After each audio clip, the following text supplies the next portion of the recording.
Welcome to RSAC 2026, the final moments. It's almost the end, but we're still here and we're still doing interviews. We're winding it all down, but we saved the best stuff for last. I'm Doug White, and joining me today is Gibb Witham, the President and Chief Financial Officer at Hack the Box, one of my oldest friends, not Gibb necessarily, but Hack the Box, one of our oldest friends in the business. Thanks for coming down. No, thanks for having us and having me. It's a real privilege to talk with someone who's been not only a veteran in the industry from the very beginning, but who's familiar with Hack the Box and part of the community. I was there, Gandalf, 3,000 years ago. I think I've been at least in some way engaged with Hack the Box since it first started. Since I first saw it, because I was always sort of scanning for these kinds of things that it sort of were emerging out of the chaos of the early internet, and seeing like, wow, this is cool. Like, I would have had to build that myself and it would have sucked comparatively, and suddenly there were people putting together nice tools for that. The title of this interview was Beyond the Hype, Measuring Cyber Readiness in the Age of AI.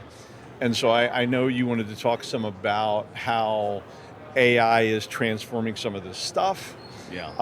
What's changing, because traditionally we didn't obviously have AI for CTF exercises and hacking exercises. So how do you think that's starting to evolve right now?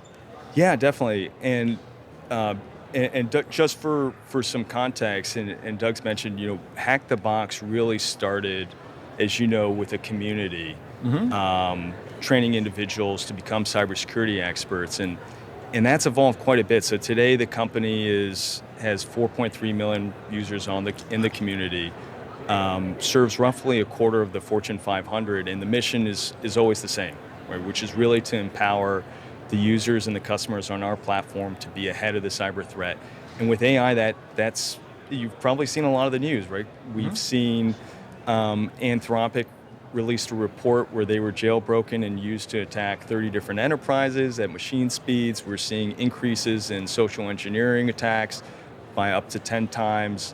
And then we've all seen kind of what, for example, tools that are coming out like Claude Code Security and other tools that are automating code-heavy tasks within security, like finding vulnerabilities in code.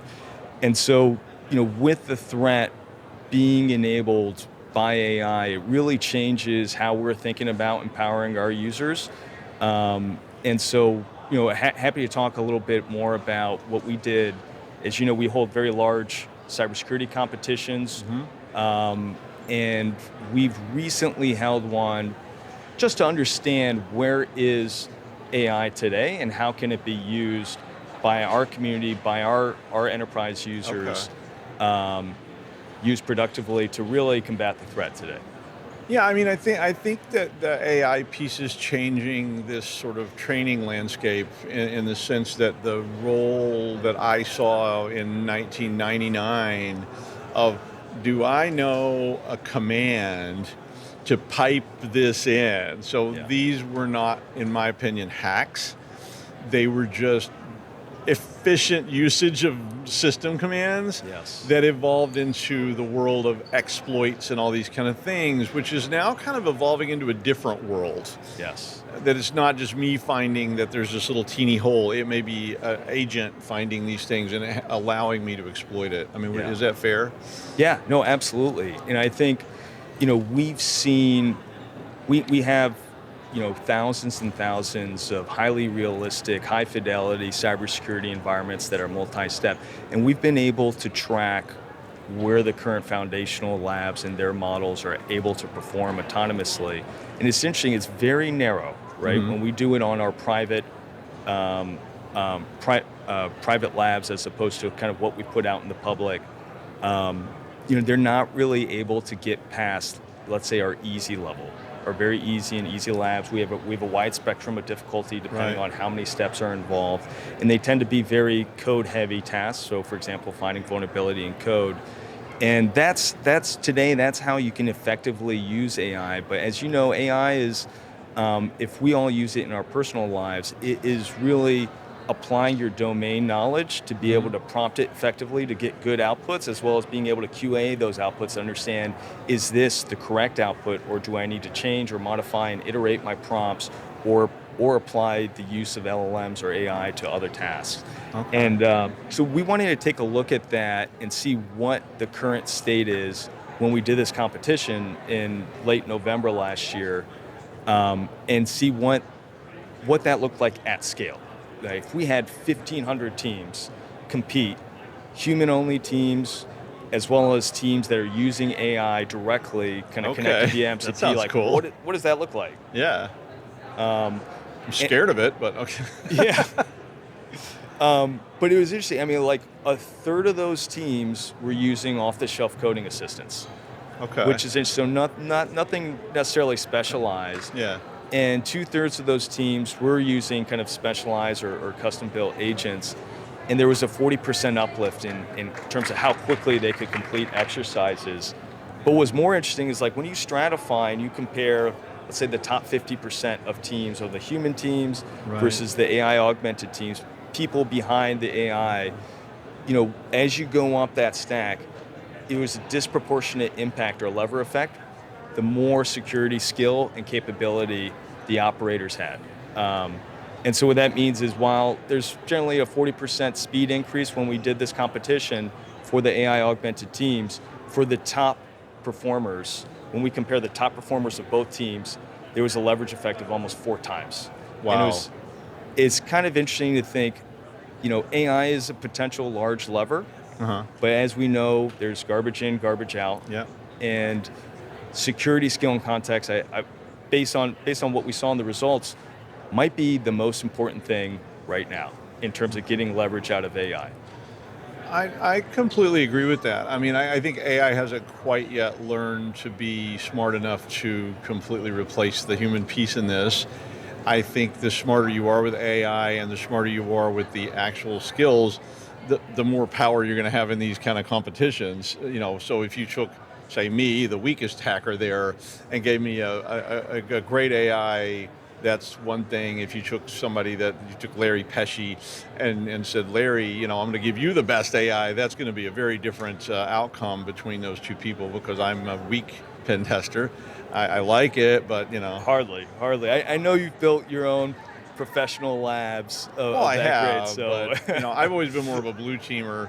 I mean, I've been a red teamer, but Yeah. I've spent more time in the industry being, blue team and defending, and some of that was always just about how do you keep them out. Yeah. It's like, I'm not going to worry about the nitpicky stuff. I just know I don't want them doing this. Right. And if I can stop that, it doesn't really matter how good they are. If I can close the door and block it, and I know there's always a way in, but Yeah. How do you think that as this comes in, more beginner level people are going to be using AI? Because we're not there yet, but we're getting ready to have generations of people who are going to come in who have been using AI assistant tools, and the AIs are getting better all the time. Yes. Ever since they were like in middle school, and they're going to start entering these fields. How is that going to affect it? It's a great question. I don't have the answers, but some of the implications from that data is if you get a disproportionate leverage effect from having a higher skill level, it makes a lot more sense to invest early on in your career in getting security skills, getting to that mid-tier level. And so I think we're going to see a transformative effect where traditionally a tier 1 SOC analyst is assigned to very low level tasks, right? And on the job training, there is enough volume of those tasks to essentially assign and get value out of the tier 1 SOC analyst. But with AI today, the fact that you can get that much leverage from having a higher level of skill, it makes sense to invest more in your people up front to get them to a higher level of skill before actually leveraging AI. And I think the danger is if we start using AI for very narrow tasks early on to replace some of those tier 1 SOC analyst tasks, and then those same analysts never really learn the security skill, the context manually to be able to manage AI effectively, to prompt it effectively. You and I can be friends. No, I was talking about that the other day with someone, because there's always a temptation to skip steps. Yeah. And my opinion was that you need fundamentals, because if you interact with the AI and you're really just a total script kiddie, and we saw this long before AI, Yeah. you download a script, you don't know what it does, you don't understand it, and you can't even use it. And we would see people posting on bulletin boards going, I downloaded the script and it doesn't work, and they don't even know how to run the script. Yeah. I think you're very ineffective, Yes. And so I think learning those fundamentals, if you don't know what an IP address is, how on earth do you put one in or even ask the AI to do something for you? So obviously, the more of those planks you can put underneath yourself before you do get involved. The other piece of that, and I was talking to another person, I won't say who it was, and they were telling me how they were concerned, and this is a financial person, that right now, you say AI can replace a junior accountant. Right. But we still need the intermediate and senior accountants, like you're saying. But where do the next generation of intermediate and senior accountants? So I think what you're saying, and you can say, no, Doug, you're completely wrong, because I've heard that before. But I think what we're saying is that you can't just bail on the training people at this point and say no. I mean, I would argue you have to double down. I agree. Especially up front, right? So you can't skip level 1 to get to level 2. You need that security context and experience to operate at level 2. And we know that, at least from these initial results, we're gonna do this continuously. So we'll do this every few months at Hack the Box. We have the community to be able to run these studies for everyone's benefit. But if the mid-level tier skill level is what really gets leverage, you can't skip, or we're going to have this missing middle tier of the cyber workforce where we're all going to be in trouble. Right. And so, I think it really ends up being doubling down on getting up to that level as quickly as possible, and enterprises should be investing in that for our people, and as individuals, it's something to really consider before getting out in the field. And you and I were talking earlier about muscle memory. Yeah.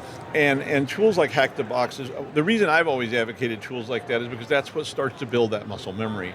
Yeah. Spending your time there gives you those basic skills and those building blocks of becoming that person who can actually leverage AI rather than the person who's completely dependent on it. Yes. Yes. Do you think that these AI components are actually improving our security postures at this point? Arguably, they can decrease security posture if wielded ineffectively, right? Okay. And certainly, we're already seeing companies that are emerging to protect AI itself, whether it's the models, whether it's agents, and there are new vulnerabilities that come up with that. But also, there comes the fact around QAing the compounded effects of using AI. If there's an assumption that's made around a particular, if you're triaging an event and there's an assumption that's made that's inaccurate, right, and then there's another assumption built on that, it compounds. And without kind of the security skill and context to be able to QA that and to steer AI effectively, arguably, it does increase your vulnerability. So one last thing, and it's a question out of the blue. It's not really. How do, and this is just for all the people listening out there that are going, what's Hack the Box? Yeah.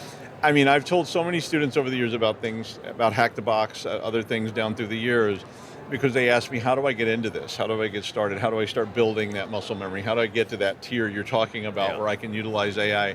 How do people get started with Hack the Box? Just go to hackthebox.com. If you're an individual, if you're a student, sign up for the community. We have a free service where you can get started. You can start exercising, learning, and then as you advance, if you want to kind of work through, let's say, enterprise environments, and you're working with a company, then we also have an enterprise platform as well. Yeah. I mean, so I think the operative thing there was there's no excuse. I mean, you have access to these things, right? Yeah. I mean, kind of like I have access to the gym, but I mean, really, you have access, and I get students all the time who are coming from high school saying, "How do I get started? How do I get started?" I'm like, "Well, what have you been doing?" Yeah. And I'm like, "So you can do these things. Get involved in these CTFs. They have a great community of people. I can attest. And one of the things about these communities is they've been very helpful." and with newcomers and helping people to learn and start to build up those skill sets, right? Yep. And so Hack the Box is a great resource. It's a safe space that students can get involved in. No, really appreciate that. It means a lot from someone who's spent not only many hours on the platform, but in the broader security sphere. Yeah. So it really is special coming from you. So really appreciate that. But our mission is to ensure that everyone in the community is able to be empowered in cybersecurity to pursue whatever career they want, as well as advancing security for the internet. And I think in the age of AI, it's a really interesting time where you can learn how to leverage your security skill and context, as well as familiarity with AI, to really escalate to that top tier of security professional. And so, we're really excited about the content that we're putting out on the platform, and would love for kind of to provide that to the community. I mean, you do need to do this. I mean, the data holds up. That you're not going to be able to be the script kiddie, and be effective. And you can leverage AI, but you need those basic skills. You need to start building that muscle memory now, and you have tools that you can do it with, and it's fun. I mean, this is a challenge you can enjoy doing safely, and so many of us wanted things like this so badly, a long time ago, that were not available, or that people ended up doing bad things because they really weren't bad people. They just were they were bored. But now you got an outlet for all those kind of things. Okay, Yep. Gibb, thank you so much for joining us today. And if you want to learn more about Hack the Box, and I bet you do by now, please visit securityweekly.com/hackthebox RSAC. And for all of our RSAC 2026 coverage from Cyber Risk Alliance, please visit securityweekly.com/RSAC. Sorry about the noise, but Hugh Jackman's out here. So if you'll stick around, we do have just a little more today before this whole thing evaporates. They put us all back in our coffins until the next one, and we'll see you there. Hang around.